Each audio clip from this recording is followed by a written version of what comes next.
Hola la compagnie, j'espère que vous allez bien. Aujourd'hui, on se retrouve dans une nouvelle vidéo dans laquelle on va parler du Oppo Find X3 Pro après presque 2 mois d'utilisation. Après le Find X3 Lite et le Find X3 Neo dont vous trouverez les tests dans la description si jamais ça vous intéresse, il est l'heure de clore cette gamme Find X3 avec le plus haut de gamme de celle-ci, le Find X3 Pro. Côté design, on retrouve un smartphone très bien fini. On retrouve un dos en verre mat qui n'agrippera pas du tout les traces de doigts dans la coloris que j'ai ici, car vous avez également une finition un peu plus glossy si jamais vous le désirez. Mais franchement, j'adore cette couleur ainsi que sa prise en main qui est très agréable. Vous avez un dos légèrement incurvé en plus de ça, ce qui fait que la prise en main sera vraiment encore une fois très bonne. En plus de ça, je trouve que le module photo est très bien intégré. On a une légère surélévation qui est faite, mais toujours en respectant de belles courbures, je trouve. Le module photo est très bien intégré, ça fait pas grossier. Donc franchement, j'aime beaucoup le design arrière de ce smartphone. Si on le retourne, on va retrouver un écran AMOLED de 6,7 pouces qui est aussi un très bon écran. En plus de ça, il dispose d'un taux de rafraîchissement à 120 Hz, donc comme la majorité des plus haut de gamme du moment, ce qui vous assurera une fluidité accrue lorsque vous allez jouer à des jeux compatibles ou que vous allez scroller par exemple sur internet. Côté couleur, c'est un écran qui offre de très bonnes couleurs. Franchement, c'est très plaisant de regarder du contenu sur celui-ci. En plus de ça, il est lui aussi légèrement incurvé sur les côtés pour avoir vraiment une expérience plus immersive. Donc tout ça c'est très joli, mais par contre c'est un smartphone qui va être assez fragile. La moindre chute, faudra faire très attention parce que du coup les écrans incurvés, s'il y a un petit caillou entre le film de protection et l'écran incurvé, ça risque de casser. Moi je sais pas trop comment il s'est cassé, pourtant il a fait simplement une toute petite chute à peine 30 cm du sol et il s'est cassé.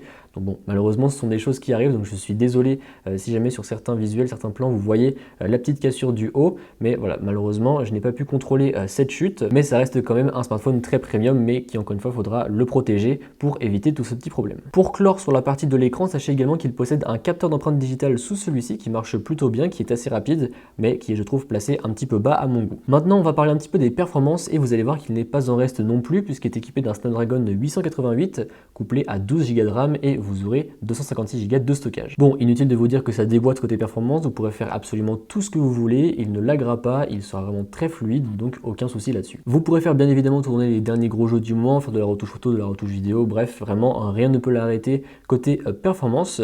Et côté logiciel, il tourne donc bien évidemment sous Android avec la surcouche maison de chez Oppo ColorOS qui est une surcouche assez colorée. Personnellement, ce n'est pas vraiment ma préférée, mais je trouve qu'elle s'utilise, pas besoin de mettre un launcher avec un thème plus pur par-dessus, car à la base, je suis plutôt fan des pixels de mon côté. Côté batterie, vous aurez une bonne batterie également, on pourra tenir la journée sans trop de soucis. Franchement, pas à se soucier d'être proche du chargeur durant la journée. Je pense que si on se restreint, on peut monter à 2 jours facilement, puisque personnellement, en usage intensif, il me tenait la journée. Et après, si je l'utilisais normalement, je tenais un jour plus une petite quinzaine d'heures, on va dire. Donc voilà, je pense qu'en se restreignant un petit peu, on peut largement monter à 2 jours. Et si jamais vous avez un petit pépin de batterie, parce que vous devez le charger assez rapidement, eh bien, vous avez la recharge ultra rapide sur ce smartphone. Vous pourrez le recharger de 0 à 100% en l'espace d'une petite demi-heure. Donc c'est très rapide et c'est super impressionnant à utiliser. Franchement, c'est très bon. Autre partie qui va en intéresser plus d'un, je pense, c'est la partie photo. Vous avez donc le bloc photo à l'arrière avec 4 objectifs, dont un, vous allez voir, qui est un petit peu spécial par rapport aux autres smartphones. Donc vous avez bien évidemment un ultra grand angle classique, un zoom téléphoto et un objectif microscope. Donc pour parler de photos régulières, on va dire, avec les objectifs plus classiques, ce sera très bon. Franchement, j'aime beaucoup le rendu de ces photos, c'est très joli. J'apprécie énormément le rendu et vous pourrez jongler entre les différentes focales comme sur le Find X3 Neo sans avoir de couleur qui change, donc c'est plutôt plaisant à utiliser.